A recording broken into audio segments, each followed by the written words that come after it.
G'day and hello beautiful people, it is Mimo here. Hope you're having a fantastic day, afternoon, evening, night, no matter the time wherever you are. Hope life is treating you well. This week for Walker Wednesday we've cut it down to the 2 games, which is Road to Survival and Survivors. Reasoning for that is hopefully I can concentrate predominantly on those 2 games and give more informations and updates, and I really honestly was not playing days after. I've picked up 7 Days to Die again and it's a bit addicting. Videos will be coming of that however, but let's start things off by collecting the calendar event. 25th day you get the gentleman, the New World Order gentleman, so we'll go ahead and collect that, as well as collecting the perfect pairings calendar login. Now making mental note to myself right now, I must finish that roadmap before the time expires. I've got this bad habit of forgetting things like that. Moving forward, when it comes to this week, we're still on the New World Order event and it is all about Jackie. There is a good vibe in saying that.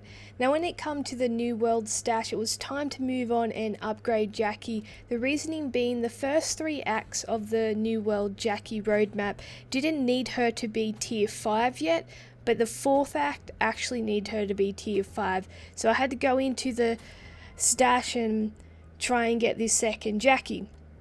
Now as you can probably see from me actually opening this, RNG was not on my side. It truly was not on my side, and I did not actually get Jackie until the last opening of the first stash. So any hope for me of getting the 2nd Jackie from the 2nd lot of stash with the remaining openings I had was very slim. And then I did more openings later on in the night and I just could not get her. I did like another 10 or so openings and I couldn't get her in the 2nd stash at all. So RNG was not my friend here, and that's the reason why the max I'm unfortunately probably going to be able to get Jackie, because all these things are starting to expire, is going to be tier 5, which having her tier 5, I'm not going to be disappointed. Like I said, I didn't really push this event hard enough that I'm going to be disappointed, honestly. Could have I got her up a few extra stars? Most definitely yes. Is it possible to get her to the 3rd star without paying money or spending coins? The likelihood is more than likely yes, but it would have taken a fair bit of elbow grease and you would have had to be on top of your game, making sure you're finishing every little mission and side mission and so forth to actually get her. And yes, possibly you may have got a bit of RNG on your side in these stashes which allowed you to get her to that 3-star level, or you may have spent some coins that you already had in your bag, so you didn't actually spend physical money at that point, but you spent in-game currency, which, you know, there's nothing wrong with that if you're able to get a 3-star gold mythic. No one's going to complain about that. From there, essentially, I put her up to the tier 5 and then went through this 4th act, to which I learnt, you know, I needed an extra star to move on to the next act, which tapped me out essentially because time was running out. Unfortunately, I sometimes leave these things to the last minute. Being the filthy casual pleb I am now, it's not ideal if I'm completely honest.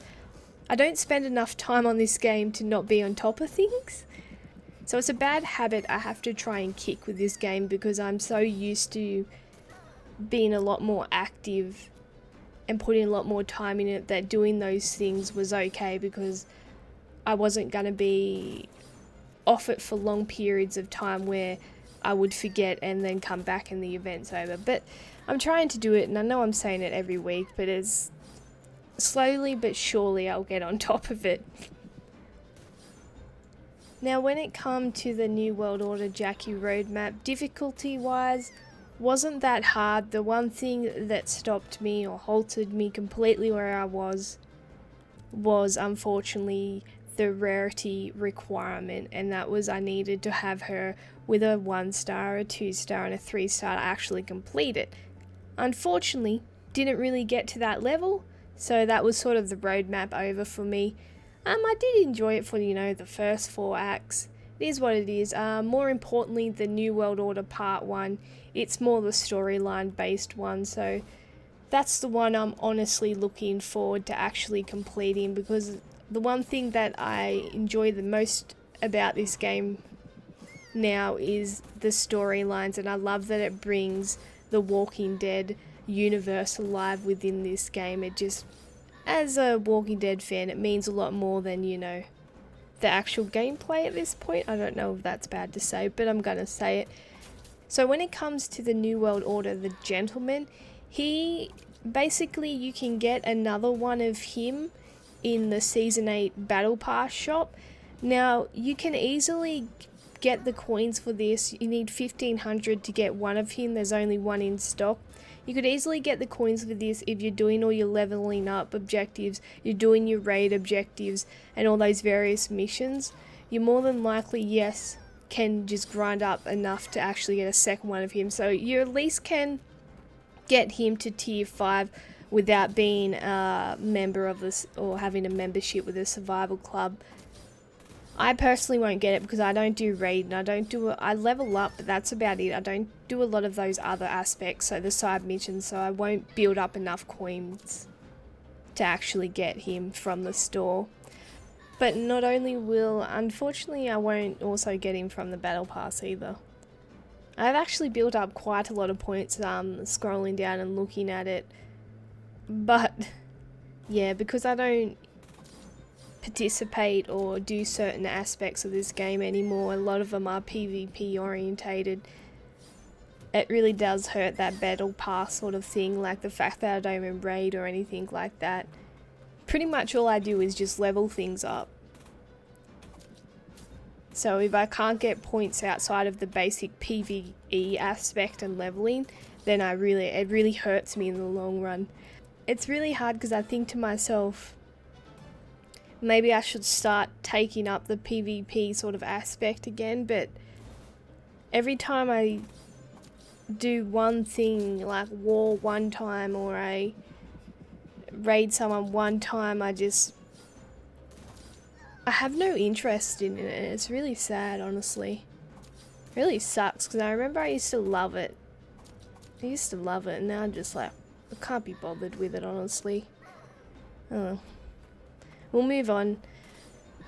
Apart from that, you also got the big NWO leader in the store, and if you're a Survivors member, you can also get the trader.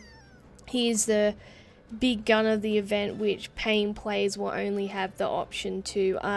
The Gentleman and Jackie are both prominent sort of targets for free-to-play players. Jackie more so because you're going to get her up a lot more star levels than you are the Gentleman with less effort. You can definitely get the Gentleman up to star levels, but it's going to take a lot of effort and a lot of grinding in this game. So if you're someone that plays this game a lot, you can get him up to some star levels. Moving on from that, it was the same similar things, upgrading the lieutenant levels again for the week. Finally built up enough of the veteran rings to get that done. So I leveled up my medic and support roles or lieutenants to level 300, so that will be a good boost to the sort of strength of the team, but overall doing fairly well when it comes to the strength of my team for someone that doesn't play the game as heavily as I once did. Apart from that, I leveled Jackie up a little bit. The main reasoning for that is when I was taking on the roadmap mission, she was slightly weaker. And I was like, well, I might level up her a bit, but she ended up getting through that Act 4 without actually being needed to be leveled. And then it was just purely, well, I'll level her up a bit just so I can get some renown points in the level up and hit those objectives and get those additional coins and so forth. So that's what it come down to then. This week has just been another typical Road to Survival week, working on the event, getting the lieutenants up, leveling up a few things, and completing road maps, which is essentially my life as the PvE pleb. When it came to survivors this week, I sort of like Road to Survival have a set criteria of objectives that I'm trying to achieve and a leveling structure that I follow. And this week was all about, the first thing I wanted to do was my elite level. Now your elite level can not only get you better daily rewards, but also added advantages when it comes to things like your construction speed, training speed, your production lines, your building queues, your stamina recovery, your research bonus, even the number of challenges you have in duels, your bullet production, gathering speed. It's going to give you better percentages of all those things, which in the end is going to further your progress. So it's always important to be keeping in consecutive login days and building up those. Now I'm more than happy to use the gem currency to actually pay when I get close to it to get the elite level up, just because of the added benefits that it does give for the game. I'm not even remotely close to being halfway of the maximum elite level you can get.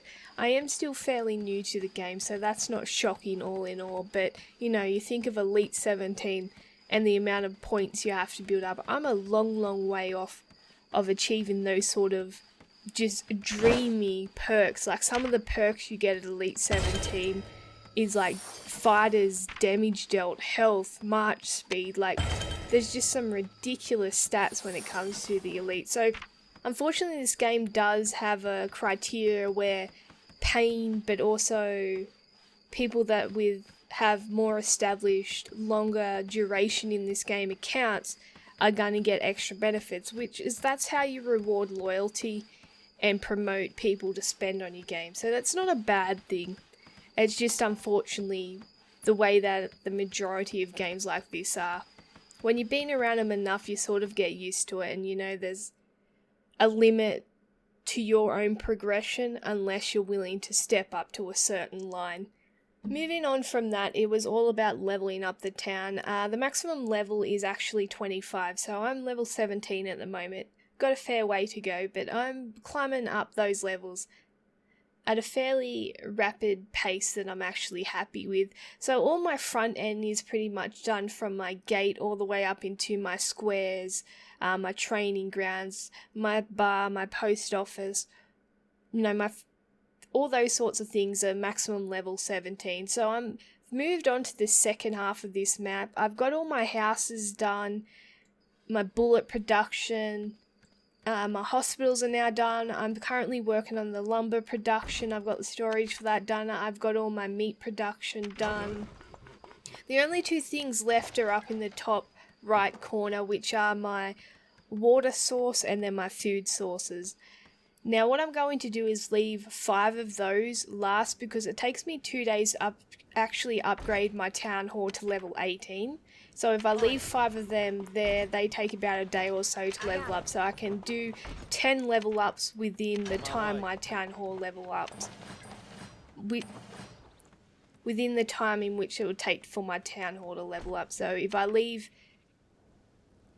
8 of them, if I mass right, I have 5 building range. So if I leave 8 of them, I can do 4 or 8 of them within the time it takes my town hall to level up. So I'm going to do my defense towers around the town hall as well, because are a lot quicker than what the water and food sources are. So it makes sense to just get them out of the way now and then do my water and food source in between my actual town hall update.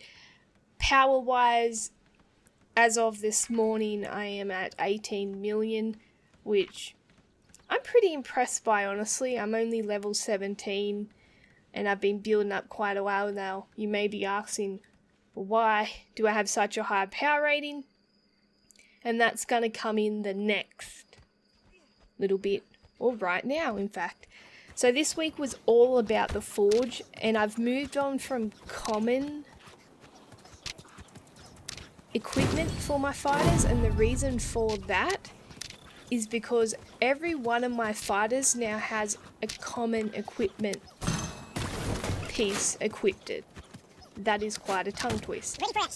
So there's no need for me to be forging anymore because it's not going to go any fast. To the point that I've now got a whole 3-man team ready when I get to Town Hall level 18 and open up that 4th square, so my 4th formation. I've already got a 3-man team completely decked out with equipment ready to go. So I don't need any green equipment anymore. Any common equipment I'm done with. I'm now only forging to make rare equipment. And the main goal for this week was to get a rare equipment piece on every one of my first team. So I wanted them to have the knife, I wanted them to have jackets, the hat, the boots. I wanted them to have all 4 pieces of rare equipment on them. And I won't lie, I sort of went on a slight spending spree. I got a bit too serious about this objective and went on a bit of a spending spree and got some of the forged steel, or the steel to actually help me forge. And so I can successfully say that I got all my first formation, have a 4-piece rare equipment I'm just one set, man, but I will do what I can. which was essentially the goal. And you know, I got a bit excited and got there. I got impatient and I had to get it, so I spent a bit of money to actually get it. I should say my first formation now has a power rating of over 600,000. My second formation is currently sitting at over the 500,000, and my third one is at 400, over the 400,000. I'm currently still leveling up quite a few players within my first teams, so they should only get stronger and stronger, but at least they're now all got equipment. And I feel that's a nice surprise because I'm probably not, most people it's gonna be a nice added sort of benefit to my first team having all that. But I'm going to move on to the second and third team and upgrading them to the rare equipment, and then eventually my 4th team, once I get to that level 18 Town Hall, will also be upgraded to that rare equipment. That was probably the biggest jump in power rating, came from all that forging of the rare equipment. So that's why it's getting a bit ridiculous and out of control. Like, why have you got such high power rating compared to players that are much lower level? Number one, the way in which I level up my town, I make sure every building is the maximum level that my town hall will allow me before I level up that town hall. Number 2, I have a lot of fighters in my town. I have over 15,000 to 17,000 of every fighter, so I have a lot of excess fighters, which helps with the power rating.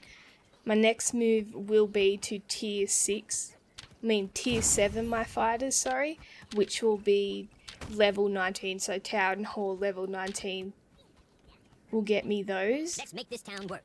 And then the equipment, like the equipment on my fighting teams, I have a lot of rare now, and then everyone has a common piece on them. And also when it comes to my development team, almost every one of my development crew has a 4-piece common set on them.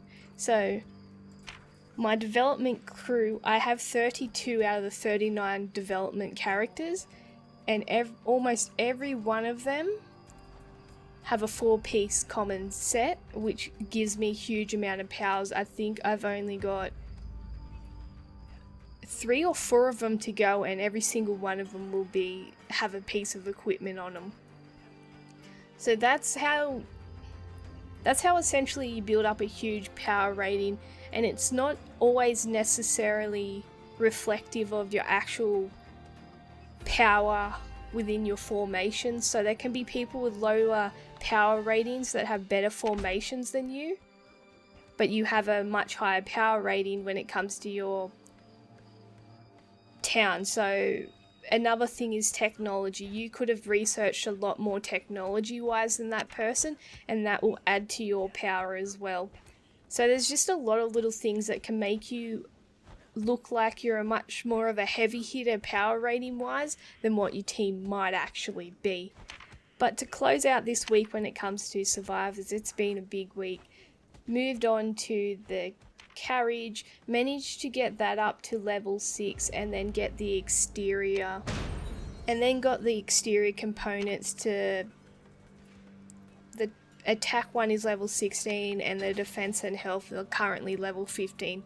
I currently have 8,500 coins, so if I don't get like extremely lucky, and I mean extremely lucky, like buy a lottery ticket that day lucky, and get either the school bus or the RV, then I will be buying those, or I'm probably going to buy the school bus if I'm completely honest, once I hit the 10,000 coin level.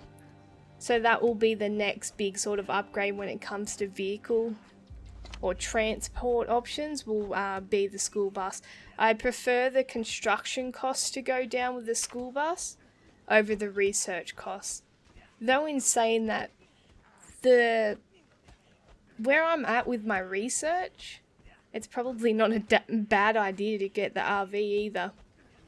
But I feel like I'm doing a lot more construction than like you can only have one research, and that some of them can take 20 hours and so forth, line going at once, where with your construction costs you can I have 5 builders, so I can have 5 lots of construction going. So I just feel in the long run it's more beneficial to my resources. Not that I'm struggling with those, it's the opposite. I've got way too much and I'm having to spend it on the black market or assist people within my clan with it. I feel that might be more beneficial in the long run to have that, and maybe in the higher levels the RV will be more beneficial when your research cost is getting ridiculous. Like, because now it's getting sort of ridiculous, but because of the duration I just don't feel it's necessarily to have the RV. But now I'm just waffling on. So let's call it there. As always, I thank you for watching. Always remember how awesome you are. Bye! Chase a light when the world is getting darker. I have a dream where love's the only side. So take my hand, join the army of the shadow.